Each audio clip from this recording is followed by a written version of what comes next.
रायगड जिल्हा परिषद वडखळ 23 गणातून भाजपचे अधिकृत उमेदवार प्रभाकर उर्फ हरिओम म्हात्रे तर वाशी पंचायत समिती 45 गणातून भाजपचे अधिकृत उमेदवार विवेक म्हात्रे निवडणुकीसाठी उभे आहेत।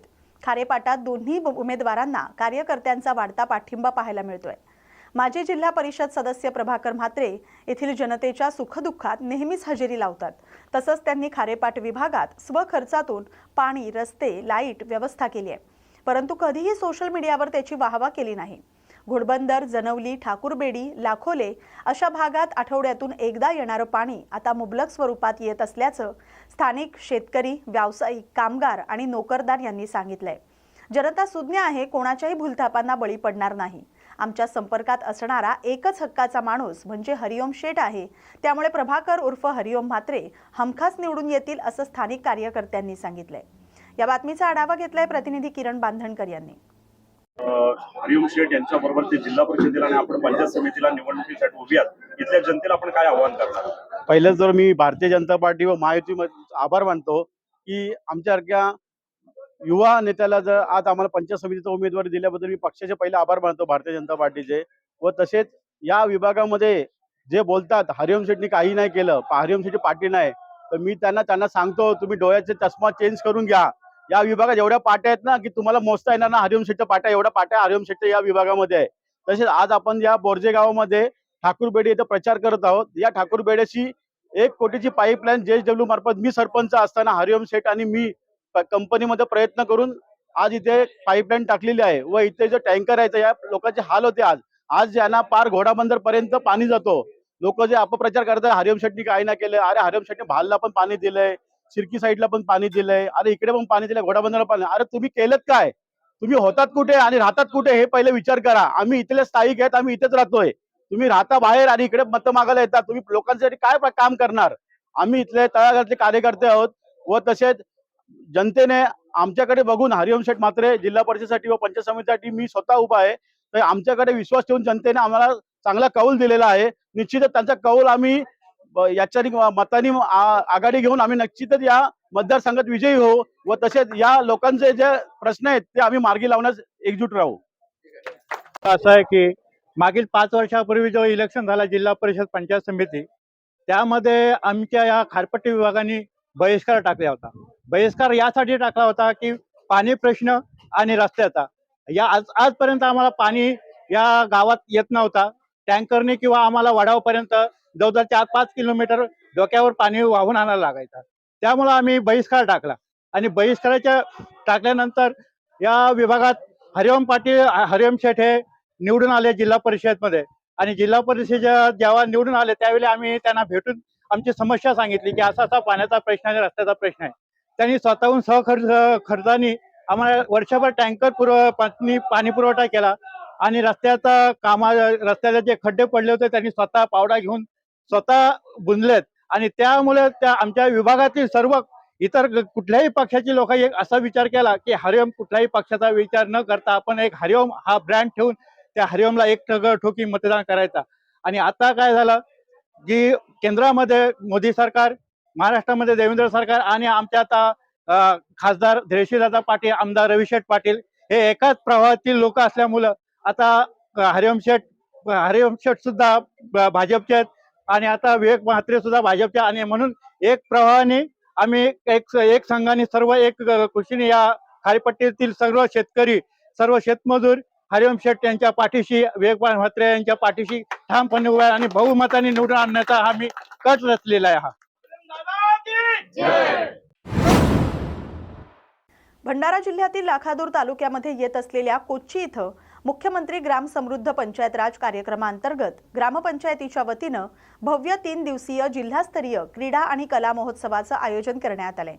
या क्रीडा महोत्सवाचं उद्घाटन पालकमंत्री पंकज भोयर यांच्या हस्ते क्रीडा ज्योत आणि दीप प्रज्वलन करून क्रीडा ध्वज फडकावून करण्यात आलं। जिल्ह्यातील खेळाडू विद्यार्थ्यांनी पथसंचलनाद्वारे पालकमंत्री आणि पाहुण्यांना सलामी दिली। या कार्यक्रमात विविध महिला बचत गटांनी लोकरीपासून, कापडापासून, मातीपासून शोभेच्या वस्तू बनवल्या होत्या। उद्घाटनीय सामना उच्च प्राथमिक कबड्डी तुमसम तालुका हा संघ विजयी झालाय। या कार्यक्रमाचे अध्यक्ष म्हणून साकोली विधानसभा क्षेत्राचे आमदार नाना पटोले, प्रमुख अतिथी खासदार प्रशांत पडोळे, आमदार परिणय फुके यांच्यासह सर्व पंचायत समिती सदस्य प्रामुख्याने उपस्थित होते। या बातमीचा आढावा घेतलाय आमचे प्रतिनिधी प्रकाश नागतोडे यांनी। तालुका असं हे आपण सिद्ध करून दाखवलं, कारण मला नानाभाऊने या कार्यक्रमात बसला असताना सांगितलं की एक कोची असं गाव आहे ज्या गावातनं अनेक नामवंत विद्यार्थी आपल्या राज्यात आणि देश पातळीवर त्या ठिकाणी काम करतायत। मी जेव्हा या शाळेमध्ये आलो आणि बघितलं की इतका मोठा परिसर ह्या जिल्हा परिषद शाळेचा या ठिकाणी तयार झाला आहे, सुसज्ज आहे, आणि एक खंड आमच्या ईश्वरभाऊ बोरकर यांनी बोलून दाखविली की भाऊ आमच्या इथे शिक्षकांची संख्या जिल्हा परिषद मध्ये त्या ठिकाणी तुलनेनं कमी आहे। ईश्वरभाऊ आपली खंत खरी आहे, परंतु आपण जर का 2014 नंतरचा काळ त्या ठिकाणी बघाल तर या देशाच्या पंतप्रधानांनी या शासकीय शाळा स्वतः दत्तक घेण्याकरिता त्या ठिकाणी टीएमसी योजना सुरू केली। आपल्या जिल्ह्याच्या देखील जवळजवळ 21 शाळांचा समावेश त्याच्यामध्ये केला आणि आज राज्यभरातल्या टीएमसी शाळेमध्ये आपण वेगवेगळ्या सुविधा त्या ठिकाणी उपलब्ध करून देतो आहे। आदर्श शाळा योजनांची त्या ठिकाणी निवड करण्यात आली। त्या योजनेच्या माध्यमातून आपण सरकारी शाळांचं बांधकाम त्या ठिकाणी हातात घेतलं। राज्याचा शालेय शिक्षण राज्यमंत्री म्हणून मी जेव्हा जबाबदारी हातात घेतली तर 1,07,000 शाळा आपल्या या संपूर्ण राज्यामध्ये त्या ठिकाणी आहे, आणि याच्यातल्या जवळजवळ 65,000 शाळा या सरकारी शाळा आहेत। सरकारी शाळा म्हणजे कुठल्या शाळा आहेत? आपल्या जिल्हा परिषदच्या शाळा, आपल्या नगरपालिकेच्या शाळा, आणि जर का आपण मोठ्या शहरामध्ये गेलो म्हणजे नागपूर झालं, पुणे झालं, ठाणे झालं, मुंबई झालं तर त्या ठिकाणी असणाऱ्या महानगरपालिकेच्या शाळा। या वर्षीपासून आम्ही एक नवीन उपक्रम त्या ठिकाणी सुरू केला। आता आमच्या एका काही शिक्षक बंधू भगिनींनी आणून चिठ्ठी आणून दिली, कृपया सरकारी शाळा बंद पडू देऊ नका। तर मी त्यांना सांगू इच्छितो, या वर्षीपासून शिक्षण विभागाने एक नवीन उपक्रम चालू केला। मग क्रीडा सत्र असतील, तालुका सत्र असतील किंवा जिल्हा सत्र असेल, हे आजपासून नाही अनेक वर्षापासून, म्हणजे ज्यावेळेस स्वातंत्र्याच्या पूर्वीपासून या खेळाची सुरुवात आमच्या भंडारा जिल्ह्यामध्ये सुरू झाली। अलीकडच्या गोंदिया जिल्ह्याने ते पण त्यांनी चालू ठेवलेलं होतं, आता त्यांनी बंद करून टाकलं। त्याच्यामुळे भंडाऱ्यामध्ये सुद्धा यावर्षी क्रीडा सत्र घ्यायचं नाही अशा पद्धतीची एक शिक्षक संघटनेने भूमिका मांडली। पण आमच्या जिल्हा परिषदच्या अध्यक्ष, आमचे सभापती यांनी त्याचा पुढाकार घेतला। त्याच्यामध्ये एक गोष्ट जाणीवपूर्वक होती की शिक्षकावरच लोक हमला करतात, चुकीचा निर्णय दिला, आणि म्हणून मग आम्ही कशाला मार खायचं लोकांचं, आणि म्हणून यामुळे यावर्षी क्रीडा सत्र घ्यायचा नाही अशा पद्धतीचं एक भूमिका पुढे आली। मी आपल्याला गावकऱ्यांना पण सांगेल आणि सगळ्या परिसरातल्या लोकांना सांगेल, खरं तर क्रीडा सत्र ते आपल्या एका केंद्रापुरतं होतं, तालुका पहिले सुरू होतं ते, तर आपण त्या केंद्रासाठी खेळ, गावासाठी नाही, मग आपण तालुक्यासाठी खेळ, आणि मग तालुक्यातून सरळ जिल्ह्यासाठी येतो, म्हणजे आपण भंडारा जिल्ह्याच्या वतीनं खेळतो आहे। माझ्या गावातला मुलगा जिंकला की माझ्या गावची मुलगी जिंकली इथपर्यंत सीमित आपली भूमिका ठेवायची नाही। शिक्षकांनी सुद्धा जे आपण लोक ठेवतात त्यांनी सुद्धा नियमाचं पालनच केलं पाहिजे। त्यामुळे वाद होता कामा नये, त्याची काळजी घेतली पाहिजे, नाही तर जबरदस्तीच कोणाला आऊट देऊन टाकलं की मग तिथून माहोल खराब होतो आणि त्या खेळाचं काय होतं, खेळाचं तेलच होऊन जातं असं आपण म्हणतो।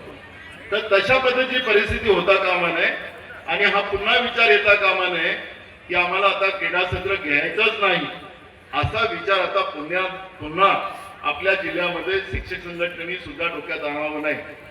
आपल्याला माहित असेल की सातत्याने दुष्काळाची परिस्थिती आपल्या शेतकऱ्यावर असते। यावर्षी तर तोंडात आलेला घास म्हणजे धान कापणीला आलं आणि वरतून पाऊस आला।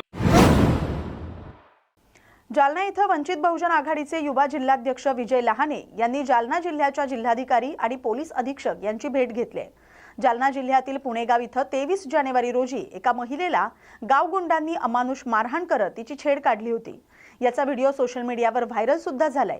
सदर महिलाही यामध्ये जखमी झाली होती। तिच्यावर जिल्हा रुग्णालयात उपचार झालेत। मात्र पोलिसांनी अद्यापपर्यंत कुठलाही गुन्हा आरोपीवर दाखल केला नसून महिलेचा आवाज दाबण्याचं काम पोलीस प्रशासन करते। उलट तिलाच अपमानित करून पोलीस ठाण्यातून हकलवून देण्यात आले। त्यामुळे तालुका पोलीस ठाणे असलेल्या अधिकाऱ्यांची चौकशी करावी आणि सदर महिलेला तात्काळ न्याय द्यावा, अन्यथा वंचित बहुजन आघाडीच्या वतीनं तीव्र आंदोलन छेडण्यात येईल असा इशारा विजय लहाने यांनी दिलाय। आज म्हणजे मागच्या 23 तारखेला एक घटना घडली होती। 23 तारखेला संध्याकाळी ती महिला तालुका पोलीस स्टेशन इथं तक्रार देण्यासाठी आली होती। त्यांची त्या ठिकाणी तक्रार त्याने पोलीस स्टेशनने त्यांना हॉस्पिटलमध्ये जाण्याचं सांगितलं। तिला मारहाण झाली होती, काही छेडछाड झाली होती। बाजूलाच पुणेगाव म्हणून गाव आहे, त्या गावगुंडाने त्या ठिकाणी तिला छेडछाड केली होती। हे पारधी समाजाचं कुटुंब आहे। अनेक ठिकाणी आदिवासी लोकांवर या ठिकाणी जिल्ह्यामध्ये मोठ्या प्रमाणात अन्याय होत आहे। जालन्यामध्ये पहिलीही कायदा सुव्यवस्था बिघडलेली आहे आणि आता एवढी मोठी महिलाची घटना आहे। ते व्हिडिओ बघसान तुम्ही तर आश्चर्य सरकार लाज वाटण्यासारखी घटना आहे। हे एसपी साहेबांना सुद्धा बघितलं असेल। आम्ही जिल्हाधिकारी मॅडमला भेटायला आलो होतो। आता मॅडम या ठिकाणी नाही आता सध्या, पण आम्ही मॅडमला कॉलवर बोललो आता या ठिकाणावर। मॅडमने सांगितलं की मी मंडळाला येऊन बघून घेते सोमवारी काय येतं आणि मी एसपीसी बोलून घेते आता काय तुमचं। मी मॅडमला व्हॉट्सअपद्वारे हे यांचं निवेदन देणार आहे आणि खूप गंभीर विषय आहे की त्या मुलीला त्या ठिकाणी छेडछाड झालेली आहे। एकतर्फी फिरमा बांधून त्या मुलीला त्या ठिकाणी अश्लील चाळे त्या व्हिडिओमध्ये केलेले आहे, ते सुद्धा दिसलेलं आहे। आणि एवढं दिसल्यानंतर, एवढा व्हिडिओ असल्यानंतर सुद्धा 3 ते 4 दिवस ती महिला त्या घाटी रुग्णालयामध्ये उपचार घेते। पण तिथं सुद्धा एखादा कॉन्स्टेबल जाऊन इथला पोलिसांनी तपासाच्या भागातून ते अर्ज आल्यानंतर तिथे जाऊन चौकशी करायची आणि त्या मुलीची काही, त्या महिलाची काही माहिती घ्यायची वा काय झालेलं घटना होऊन, असा कुठलाही प्रकार घडला नाही। परत त्या महिला पोलीस स्टेशनला आल्या, म्हणजे 4 दिवसापासून महिला पोलीस स्टेशनला खेटा घालत आहे। त्यांना सांगितलं की तुमच्यावर गुन्हा दाखल केला जाईल, कारण की तुम्ही वारंवार पोलीस स्टेशनला येऊन आम्हाला त्रास देत आहे। आता हे पारधी समाजाचं कुटुंब आहे, असं सगळ्याच्याच पारधी समाजाच्या कपाळावर असं लिहून ठेवलं नाही की सगळेच गुन्हेगार आहे म्हणून। यामधले काही लोक गुन्हेगार असतात। एका समाजाला तुम्ही गरज धरू नका, पण एका महिलावर अन्याय झालेला आहे, एका महिलावर अत्याचार झालेला आहे, एका महिलेची छेडछाड झालेली आहे। ही घटना गंभीर आहे। याच्यामध्ये एसपी साहेबांनी विनंती आहे त्याला वंचित बहुजन आघाडीच्या वतीने की त्यांनी ताबडतोब याच्यामध्ये लक्ष घालावा, तालुका पोलीस स्टेशनमध्ये माहिती घ्यावा काय झालं तर। तालुका पोलीस स्टेशनमध्ये हा प्रकार म्हणजे तिथला पीआय पद्धतशीर कोणाही जो तक्रार द्यायला जातो त्यांना बोलत नाही। त्या पीआय साहेबाला विनंती आमची की साहेब तुम्ही कोणतीही तक्रार घेऊन माणूस गेला की त्याला खालीवर बोलणं, त्यालाच प्रश्न विचारणं की तुझी चूक असेल, असं चालणार नाही। हे मोठ्या घटना आहे, या घटनेचा आम्ही निषेध करतो पहिली गोष्ट। आणि आम्ही सोमवारी कलेक्टर मॅडमला वंचित बहुजन आघाडीच्या वतीने डिलिकेशन देणार आहे आणि या घटनेची चौकशी करून त्या गावगुंडावर कारवाई करावी अशी आमची वंचित बहुजन आघाडीची मागणी आहे। जिल्ह्यात राष्ट्रवादी काँग्रेस पक्षाच्या वतीनं आज सर्वपक्षीय शोकसभेचं आयोजन करण्यात आलं होतं। या सभेमध्ये उपस्थित मान्यवरांनी आपले विचार व्यक्त करत एकत्रितपणे सामाजिक आणि सार्वजनिक विषयांवर एकजूट दाखवली। सर्वपक्षीय नेत्यांनी अजित पवार यांच्या आठवणींना उजाळा देत अजित पवार यांच्याबरोबर झालेल्या गोष्टींबद्दल माहिती सांगितली। त्यांच्या जाण्यानं नक्कीच एक पोकळी महाराष्ट्राच्या राजकारणात झाले असं राष्ट्रवादी काँग्रेसचे जिल्हाध्यक्ष डॉक्टर अभिजित मोरे यांनी सांगितले। आयोजन केलेलं होतं, काय भावना आहेत आपल्याला नेमकं या विषयावर? आज नंदुरबार जिल्ह्याच्या सर्व पक्षीय आणि सर्व जनतेकडनं दादांचा एक शोक सभेचा आणि सामूहिक श्रद्धांजलीचा कार्यक्रम या ठिकाणी आयोजित केला होता आणि आपण सर्व पत्रकार बंधू आजचे साक्षीदार आहेत की सर्व पक्षांच्या वतीनं त्यांचे प्रतिनिधी, जिल्ह्यांचे अध्यक्ष, आमदार अशी सर्वच मंडळी तळागाळातली, सामाजिक क्षेत्रातली, शैक्षणिक क्षेत्रातली, सांस्कृतिक क्षेत्रातली, सर्व क्षेत्रामध्ये काम करणारी लोकांची आज अफाट गर्दी या ठिकाणी अजितदादांना श्रद्धांजली देण्यासाठी आलेली होती। आणि खऱ्या अर्थानं अजितदादांनी जे महाराष्ट्रभर काम केलं त्याची पावती ही होती की आज कुठलाही जातपात न पाहता, धर्मभेद न पाहता या ठिकाणी सर्व क्षेत्रातल्या लोकांनी दादांना त्या ठिकाणी श्रद्धांजली वाहिली। सर्वांच्या भावना अतिशय तीव्र होत्या आणि सर्वांनी साश्रू नयनांनी त्या ठिकाणी दादांना श्रद्धांजली दिली। पवार परिवार एकत्र व्हावं असं वाटतं आपल्याला राजकीय? नाही, निश्चितच कार्यकर्ता म्हणून दोन्ही राष्ट्रवादी एकत्र आल्या तर बेरजेचंच राजकारण होणार आहे। मागील महानगरपालिकेच्या निवडणुकात आम्ही एकत्र होतो, जिल्हा परिषदेमध्ये देखील आम्ही त्या ठिकाणी युती केलेली होती, पण ती 2 पक्षांची युती होती। त्याच्यामुळं एकत्रीकरण आणि युती ह्यामधला काही फरक आहे, तो फरक फक्त सुनेत्रा वहिनी मिटवू शकतात। कार्यकर्ता म्हणून एकत्र जरी झाल्या तरी स्वागत आहे. मात्र पूर्णपणे सुनेत्रा वहिनींच्या निर्णयाला आम्ही अधीन राहून हे वक्तव्य करत आहोत. आणि या संदर्भात माझी भावना अशी आहे की यामध्ये जी दोन्ही राष्ट्रवादी एकत्र याव्या याच्या चर्चेमध्ये केवळ अजितदादा होते, पक्षातले इतर पदाधिकारी नव्हते. माझी स्पष्ट भूमिका अशी आहे की या ठिकाणी दादांचे जी काही पॉवर्स होते ते सगळे पॉवर पहिले सुनेत्रा वहिनींकडे ट्रान्सफर झाल्या पाहिजे. अजितदादांच्या कुटुंबाकडे त्या ट्रान्सफर झाल्यानंतर सुनेत्रा वहिनी जे काही निर्णय घेतील त्या निर्णयाच्या पाठीमागे आमची राष्ट्रवादी काँग्रेस पार्टी उभी राहील. रस्ते अपघातामध्ये होणारी जीवितहानी रोखण्यासाठी आणि नागरिकांमध्ये वाहतूक नियमांबाबत जागृती निर्माण करण्याच्या उद्देशानं जिल्ह्यात पोलीस अधीक्षक निलेश तांबे यांच्या संकल्पनेतून विविध उपक्रम राबवण्यात आले. रस्ता सुरक्षा सप्ताहानिमित्त हे उपक्रम घेण्यात आले. आज या सप्ताहाचा मोटरसायकल रॅलीनं समारोप करण्यात आला. वाहतूक नियम पाळा, सुरक्षित जीवन जगा असा संदेश देत ही रॅली शहरातील मुख्य मार्गावरून काढण्यात आली. रॅली दरम्यान दुचाकीस्वारांनी हेल्मेटचा वापर करावा, चारचाकी वाहन चालकांनी सीटबेल्ट लावावं, मद्यपान करून वाहन चालवू नये, वेगमर्यादा पाळावी, तसंच वाहन चालवताना मोबाईलचा वापर टाळावा अशा महत्त्वाच्या सूचना आणि नियमांची जनजागृती करण्यात आली. रस्ता सुरक्षा अभियान 2026 या अंतर्गत बुलढाणा जिल्ह्याचे पोलीस अधीक्षक माननीय श्री निलेश तांबे सर यांच्या संकल्पनेतून हा अभियान राबवण्यासाठी आम्ही महिनाभर विविध उपक्रम राबवले होते. त्यामध्ये शाळा महाविद्यालयांमध्ये जाऊन वाहतुकीच्या नियमांविषयी जनजागृती करणे, बस स्टँड किंवा रिक्षा स्टँड अशा परिसरांमध्ये रिक्षाचालक, नागरिक यांच्यासाठी कार्यशाळा घेणे असा उपक्रम जिल्हाभर राबवण्यात आला होता. आणि आज या उपक्रमाची सांगता या स्वरूपाने आज बुलढाणा शहरात मोटरसायकल रॅलीचं आयोजन करण्यात आलेलं होतं. यामध्ये स्वतः माननीय पोलीस अधीक्षक सर, अपर पोलीस अधीक्षक, उपविभागीय पोलीस अधिकारी, उपविभाग बुलढाणा येथील सर्व ठाणेदार, अधिकारी, अंमलदार तसेच काही महाविद्यालयांचे विद्यार्थी तसेच शिक्षक देखील सहभागी झालेले होते. ही रॅली आपण विशेषतः वाहतुकीच्या नियमांविषयी जनजागृती करण्यासाठी आयोजित केलेली होती. सदर रॅली पोलीस अधीक्षक कार्यालय सुरू होऊन प्रथम सहकार विद्या मंदिर, त्यानंतर भारत विद्यालय या ठिकाणी विद्यार्थ्यांना भेटी देऊन त्यांना वाहतुकीच्या नियमाबाबत जागृती करून आणि बुलढाणा शहरात रॅली फिरून आपण पुन्हा पोलीस अधीक्षक कार्यालय या रॅलीची समाप्ती केलेली आहे. छत्रपती संभाजीनगर इथं आयोजित डाक तिकीट प्रदर्शनाला नागरिकांचा उत्स्फूर्त प्रतिसाद मिळतोय. या प्रदर्शनात अनेक वर्षांपासून जपून ठेवलेली आणि संग्रहित केलेली दुर्मिळ डाक तिकीटं पाहायला मिळत आहेत. त्यातून टपाल इतिहासाचं दर्शन घडतंय. नवीन पिढीला पुन्हा डाक तिकीट संग्रहाकडे आकर्षित करणं हा या उपक्रमाचा मुख्य उद्देश आहे. सध्याच्या डिजिटल युगात पत्र व्यवहाराचं प्रमाण घटलं असलं तरी टपाल विभागाच्या पार्सल सेवेला मोठी मागणी वाढली आहे. येत्या काही दिवसात पोस्ट विभागाकडून म्युच्युअल फंड सेवा सुरू करण्यात येणार असल्याची माहितीही देण्यात आली.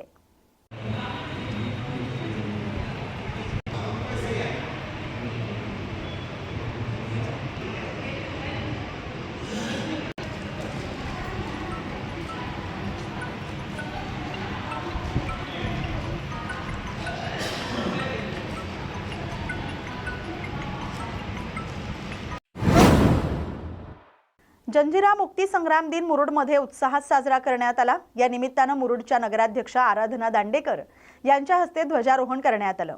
हा दिवस शासकीय पातळीवर साजरा व्हावा अशी रायगड प्रेस क्लबची मागणी आहे. भारताला स्वातंत्र्य मिळाल्यानंतर जंजिरा संस्थान भारत विलीन व्हावं यासाठी जो लढा देण्यात आला त्याला 31 जानेवारी 1948 रोजी यश आलं होतं.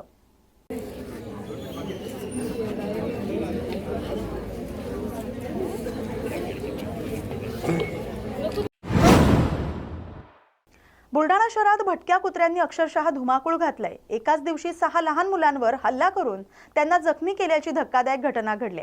या घटनेमुळे पालकांमध्ये भीतीचं वातावरण पसरलंय. पालिकेच्या ढिसाळ कारभारावर संताप व्यक्त केला जातोय. विविध भागात भटक्या कुत्र्यांचे कळप फिरत असून या झुंडींनी अचानक लहान मुलांना लक्ष्य करण्यास सुरुवात केली. जखमी मुलांना तातडीनं उपचारासाठी जिल्हा सामान्य रुग्णालयात दाखल करण्यात आले. त्यांच्यावर उपचार सुरू आहेत. पालिकेनं याकडे गांभीर्यानं पाहून तात्काळ बंदोबस्त करावा अशी मागणी करण्यात येते. या बातमीसोबतच बातमी महाराष्ट्राची मध्ये वेळ झाली आता इथेच थांबण्याची. अशाच महत्त्वाच्या बातम्यांसाठी पाहत राहा न्यूज मराठी 24/7. नवा भारत नवा विचार.